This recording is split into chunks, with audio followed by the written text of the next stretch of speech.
रहीम जो प्रोटोकॉल था उसके मुताबिक तो मुझे बाद में आना था, लेकिन क्योंकि कुछ बातें हैं जो हमने बतानी है इस प्रोग्राम में, क्योंकि प्रोग्राम का पूरा जो फॉर्मेट होगा उसी पे चलेगा। सबसे पहले तो मैं गिलगित बल्तिस्तान के नौजवानों को, मैं डिस्ट्रिक्ट अस्तोर से तो खैर हम बिलोंग ही करते हैं, लेकिन मैं गिलगित बल्तिस्तान के नौजवान इस्तेमाल करूँगा तो बहुत बहुत मैं मुबारकबाद और कंग्रेचुलेशन करता हूँ कि पाकिस्तान के आखिरी कोने में हम रहते हैं और पाकिस्तान के आखिरी कोने में हम आए। यहाँ एक गौर व फिक्र करना कि गिलगित बल्तिस्तान के मसाइल को हल करने के हवाले से और नौजवानों का एक सियासी किरदार के हवाले से। देखिए, किसी भी कौम को आगे ले जाने के लिए नौजवानों का बहुत अहम रोल होता है। दुनिया में जो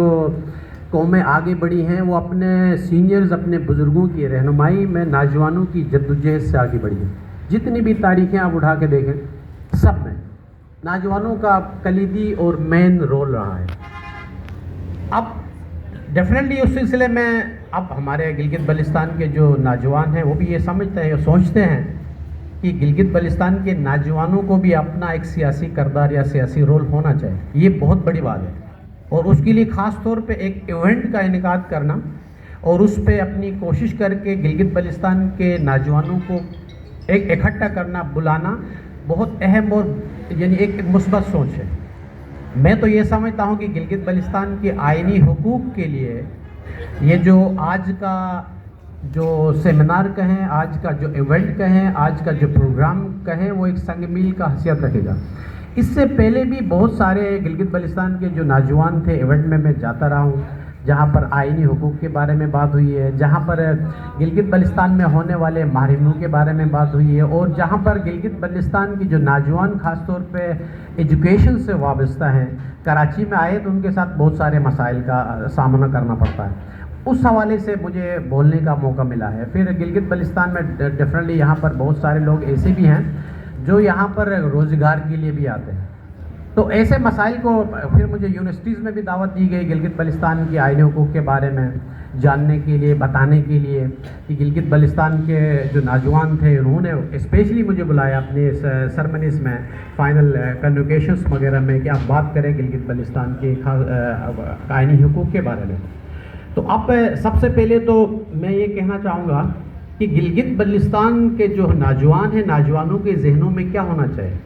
उसी से आपका एक सियासी शऊर डेवलप होता है। अगर हम सिर्फ इस बात को फोकस करते हैं कि हमें सियासी रोल अदा नहीं करना है, सिर्फ अर्निंग प्रोसेस करना है, तो फिर आप जो मकसद जो आपका होता है उस मकसद से आप दूर चले जाते हैं। तो सियासी शऊर के लिए, सियासी आप नर्चरिंग के लिए, सियासी मोटिवेशन के लिए ज़रूरी है कि आपके कुछ गोल्स हों, आपके कुछ मकासद हों। अच्छा, इस सिलसिले में ज़ाती में अपनी एग्जाम्पल पेश करता हूँ। हम भी दूर रफ्ता इलाके से यहाँ कराची आए, एजुकेशन से वाबस्ता रहे, एजुकेशन टीचिंग से वाबस्ता रहे, फिर वो अपनी वकालत के हवाले से भी, अब मैं ज़ियाउद्दीन यूनिवर्सिटी में कॉन्स्टिट्यूशन पढ़ाने के हवाले से, इसे बहुत सारी एक्टिविटीज़ में रहे। तो गिलगित बल्तिस्तान का जो नौजवान है यहाँ आके जो सियासी रोल उसको अदा करना है, वो बेसिकली क्या होना चाहिए। तो फिर ज़्यादा भी हम लोगों ने कोशिश की 1999 में नौजवानों से ख़ास तौर पे मैं मुखातिब हूँ क्योंकि प्रोग्राम ही नौजवानों का सुने। हमने ये सोचा, काफ़ी हम यूनिवर्सिटी और कॉलेज के हमारे यार दोस्त थे, हमने मिल के ये सोचा कि हम गिलगित बल्तिस्तान से यहाँ आए, हमारा कोई ना कुछ रोल होना चाहिए कराची में रह के गिलगित बल्तिस्तान के लिए, ये हमने सोचा। और सोचने के बाद 99 में हमने कुछ एक्टिविटीज़ करके एक तंजीम का नाम रखा गिलगित बल्तिस्तान यूथ ऑर्गेनाइजेशन। इसको ये नाम रखने के पीछे भी वजूहात थी। मैं तारीख की तरफ जाना चाहूँगा। 1947 से 1970 तक गिलगित एजेंसी के नाम से एडमिनिस्ट्रेशन चलती थी, उसमें बल्तिस्तान एजेंसी भी थी, कुछ प्रिंसली स्टेट्स थी। 1947 से जब हमने आज़ादी हासिल कर ली, फिर 1970 के बाद इसी जो एजेंसी थी उसको एक कौंसल दिया गया एडमिनिस्ट्रेशन के लिए, नादर एरिया कौंसल, और वहाँ के लोगों को पीपल ऑफ नादर्न एरिया कहा गया, यानी नादर्न एरिया। फिर इसको डेफिनेटली वो एरिया जो कॉन्स्टिट्यूशन के आर्टिकल 1 में रियासत का हिस्सा नहीं है, कॉन्स्टिट्यूशनली नहीं है, उसको फेडरल गवर्नमेंट اس کو ایڈمنسٹر کرتی ہے، ان انتظام فیڈرل گورنمنٹ چلاتی ہے، اور اس کے لیے ایک نام دیا گیا ہمیں فانا، فیڈرل ایڈمنسٹریٹو ناردرن ایریا، اور ایک آپ کو شاید آپ نے سن لیا ایک امینڈمنٹ کے ذریعے FATA, federal administrative tribal area, وہ بھی فیڈرلی ایڈمنسٹر ہوتے تھے، اس کو بھی شامل کر لیا پاکستان میں آئینی امینڈمنٹ کے بعد، لیکن گلگت بلتستان کو فیڈرل ایڈمنسٹریٹو ایریاز میں رکھا گیا۔ اب یہ میں بات بتا رہا ہوں، آپ کی ہسٹری بتا رہا ہوں، شارٹلی بتا رہا ہوں کہ آپ گلگت بلتستان کو ناردرن ایریاز کا نام دیا گیا۔ پھر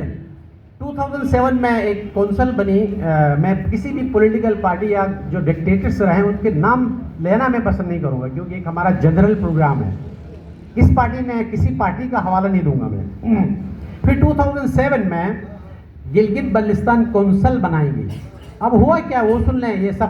یہ سب اس لیے دیا گیا کہ گلگت بلتستان کے لوگوں کو کتنی امپاورمنٹ دی جا رہی ہے، گلگت بلتستان کو کتنی اہمیت دی جا رہی ہے کہ وہاں کے لوگوں کے جو مسائل ہیں، جو بنیادی حقوق ہیں، ان کو دیکھنے کے لیے اور ایڈمنسٹریشن کے لیے۔ پھر 2009 میں جو ناردرن ایریاز تھا، اس کا ری نام دیا گیا اس ٹیریٹری کو، کانسٹیٹیوشنلی اس کا نام رکھا گیا گلگت بلتستان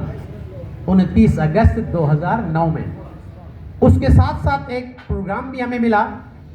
سیلف امپاورمنٹ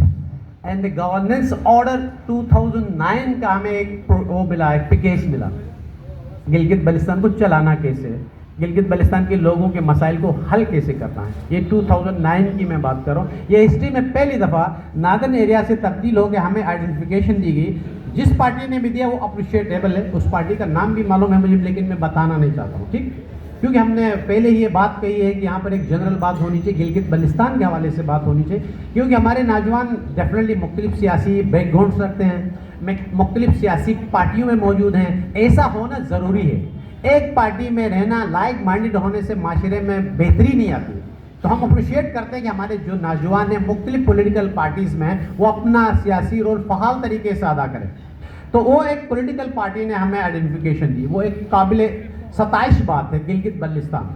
اب میں ایک بات آپ لوگوں سے کہنا چاہتا ہوں کہ جب ہم نے سوچا کہ گلگت بلتستان کے بارے میں، آئینی حقوق کے بارے میں ہم نے بات کرنی ہے، تو نوجوانوں کو سب سے پہلے میں نے ایڈریس کیا، کیونکہ یہاں دیکھیں یہاں پر جو نوجوانوں کی بات، ہماری سوچ میں ایک بات تھی کہ گلگت بلتستان کا نوجوان ہی گلگت بلتستان کے لوگوں کے مسائل کا حل، ان کے آئینی حقوق کے لیے جدوجہد کر سکتا ہے۔ اب مسئلہ یہ تھا کہ ہمیں گلگت بلتستان آئیڈینٹیفیکیشن نہیں تھی، میں 1999 کی بات کر رہا ہوں، ہمیں ناردرن ایریا بولا جاتا تھا۔ Interestingly north west frontier province جو ابھی خیبر پختونخوا کہلاتا ہے، وہ بھی ناردرن ایریاز میں آتا تھا، تو ہم نے سب سے پہلے یہ نام رکھا کہ ہماری آئیڈینٹیفیکیشن گلگت بلتستان ہونی چاہیے، ہماری کمیٹی نے یہ ڈیسائیڈ کیا۔ اس کے پیچھے کچھ ریزنس بھی تھے کہ گلگت بلتستان ایسا کیوں۔ گلگت بلتستان یوتھ آرگنائزیشن پہلی دفعہ پاکستان کی ہسٹری میں پرنٹ میڈیا میں یہ نام چھپا، اور K2 اس وقت گلگت بلتستان کا ایک نمایاں۔ میں چاہوں گا کہ تمام نوجوان تھوڑا سا سنیں، جو سامنے ہمارے بیٹھے ہوئے ہیں، خاص طور پہ نوجوانوں سے میں مخاطب ہوں، نوجوانوں سے مخاطب ہوں کہ وہ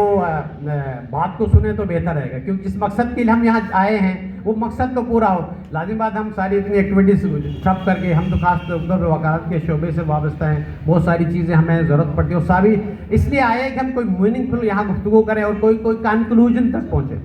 تو گلگت بلتستان پہلی دفعہ پرنٹ چھپا، پھر ہم نے 99 میں شہید لالک جان کرکٹ ٹورنامنٹ کروایا، اس کے پیچھے بھی ہمارے وجوہات تھے، اسی گلگت بلتستان یوتھ آرگنائزیشن کے پلیٹ فارم سے کہ قومیں اپنے ہیرو کو، وہ کارگل وار تھی، لالک جان صاحب کو نشان حیدر دیا گیا تھا، اس